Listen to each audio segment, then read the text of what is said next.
अध्याय 20। निंदक है पर स्वार्थी। निंदक को पलटू साहब ने पर स्वार्थी अर्थात परोपकार करने वाला बताया है। इससे हमें यह नहीं समझ लेना चाहिए कि उनकी दृष्टि में निंदा करना एक अच्छी बात है। उन्होंने स्पष्ट कहा है कि निंदा करने वाले को अपनी करनी का फल भोगना ही पड़ेगा। उन्होंने संतों की निंदा से तो हमें विशेष रूप से दूर रहने को कहा है।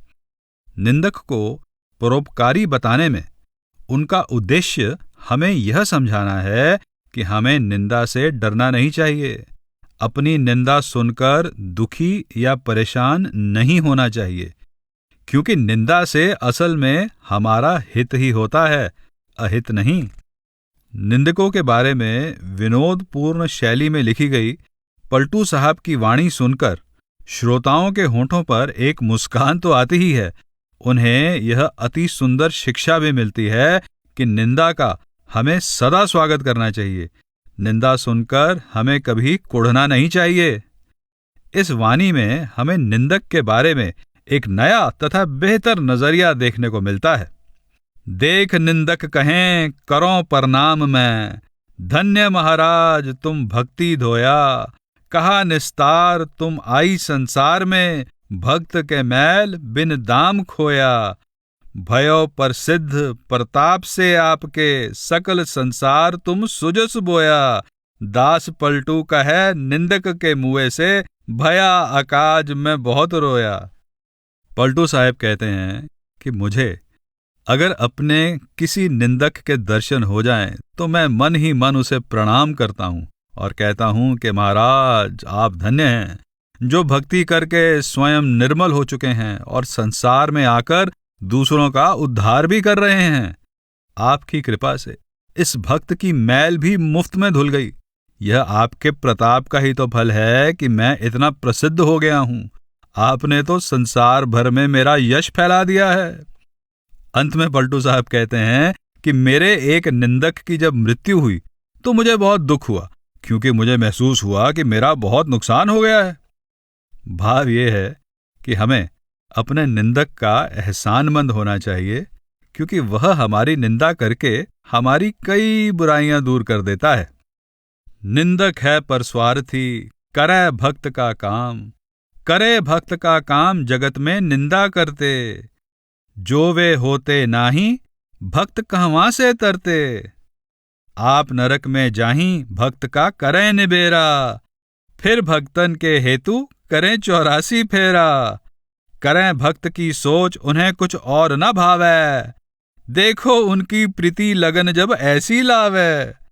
पलटू धोबी अस मिल्यो धोवत है बिन दाम, निंदक है पर स्वार्थी करे भक्त का काम।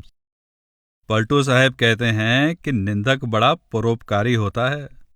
संसार भर में प्रभु के भक्त की निंदा करके वह उसका कार्य सिद्ध कर देता है, यानी उसकी बुराइयां दूर कर देता है। निंदक ना होते तो भक्त भवसागर से पार कैसे होते। भक्तों की निंदा करके निंदक स्वयं तो नरक में जाते हैं, पर भक्तों को कई पापों से बचा लेते हैं। भक्तों की खातिर वे दोबारा 84 का चक्कर काटते हैं। वे हरदम भक्तों के बारे में ही सोचते हैं, कुछ और सोचना उन्हें अच्छा ही नहीं लगता। तनिक उनका प्रेम भाव देखिए, जो वे इतनी लगन के साथ भक्तों की सोच में खोए रहते हैं। अपने हर निंदक के प्रति मेरे मन में यही भावना है कि मुझे एक ऐसा धोबी मिल गया है जो बिना धुलाई लिए मेरे कपड़े धो डालता है। निंदक सचमुच परोपकारी होता है, वह भक्त का काम बना देता है। संत रतन की कोठरी कुंजी दुष्टन हाथ, कुंजी दुष्टन हाथ अटक के खोल ही जाई। संत भय प्रसिद्ध प्रभुता नाम दिखाई, चकमक भय हैं दुष्ट संत जन जैसे पथरी। हरि की प्रभुता आगी प्रगट हवे वासे निकरी। आगी देख सब डेरे जगत में भय तब व्यापी। दुष्टन के प्रताप वस्तु परगट भई ढांपी।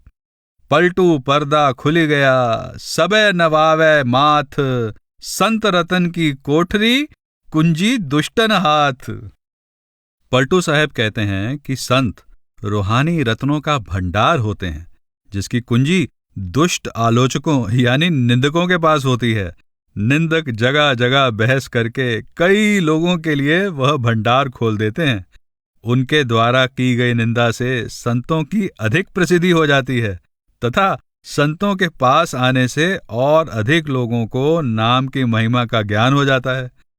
चकमक पत्थर पर चोट पड़ने से चकमक में से आग निकलती है। इसी तरह संतों के उपदेश की चर्चा सुनकर दुष्ट अपने मुख से निंदा की आग उगलते हैं, जिससे परमेश्वर की प्रभुता ही प्रकट होती है, क्योंकि उस निंदा को सुनकर लोगों की जिज्ञासा बढ़ जाती है और वे अधिक संख्या में संतों के सत्संग में आने लगते हैं। कहीं आग लग जाए तो उसे देखकर सबको डर लगता है, आसपास के सब लोगों में भय छा जाता है।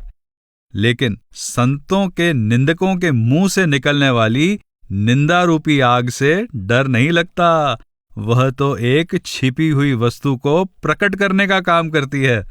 लोगों के लिए इस राज पर से पर्दा उठ जाता है कि जीव को नाम का अनमोल रत्न संतों की संगति करने से ही प्राप्त हो सकता है, जिससे वे जाकर संतों के चरणों में माथा नवा देते हैं। तभी तो मैं कहता हूं कि संत रूहानियत का ऐसा भंडार होते हैं जो दुष्टों द्वारा की गई निंदा से ही खुलता है। अपकारी जीव जाहिंगे पलटू अपने आप, पलटू अपने आप संत का सरल स्वभाव। सबको मानहि भला नाही कछु करहि दुराऊ, लाख दुष्ट जो होई भला तेहू का माने। आपन ऐसा जीव संत जन सबका जाने, अपनी करनी जाए होए जो निंदक कोई।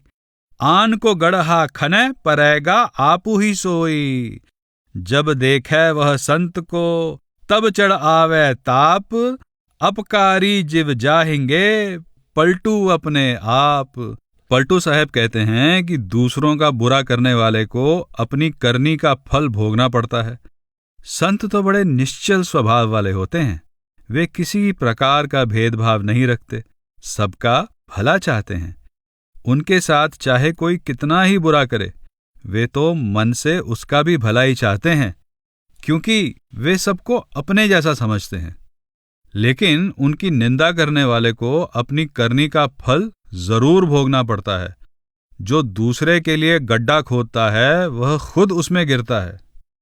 संतों को देखकर जिन लोगों को क्रोध आ जाता है, ऐसे दूसरों का बुरा करने वालों को अपनी करनी का फल अवश्य भोगना पड़ता है।